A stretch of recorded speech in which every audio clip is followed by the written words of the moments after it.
गांव में रामू नाम का एक किसान अपने बूढ़े माता पिता के साथ रहता था।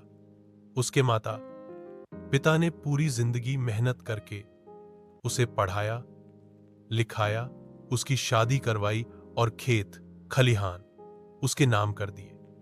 शुरू में रामू अपने माता पिता का बहुत सम्मान करता था, लेकिन शादी के कुछ साल बाद पत्नी के कहने पर उसका स्वभाव बदलने लगा।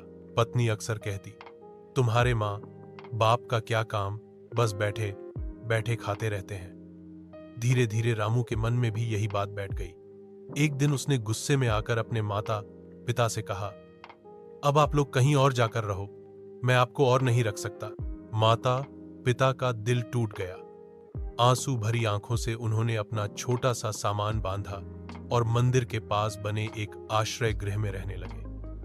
रामू को लगा कि अब उसका जीवन आसान हो जाएगा, लेकिन असल मुसीबत तो यहीं से शुरू हुई। कुछ ही समय में रामू के खेत में सूखा पड़ गया, व्यापार में घाटा हो गया और कर्ज बढ़ता गया। पत्नी भी उसे छोड़कर मायके चली गई। रामू के पास खाने तक के पैसे नहीं बचे। एक समय जो अपने माता पिता को बोझ समझता था, अब खुद सड़क पर भीख मांगने को मजबूर हो गया।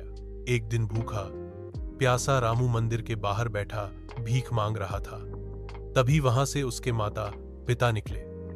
उन्होंने बेटे को इस हालत में देखा तो आंसू आ गए। मां ने तुरंत अपनी रोटी उसके हाथ में रख दी और पिता ने कहा, बेटा, इंसान के पास पैसा और ताकत हो या न हो, लेकिन अपने माता पिता का आशीर्वाद कभी मत खोना।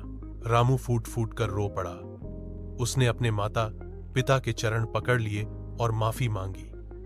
माता पिता ने उसे गले से लगा लिया।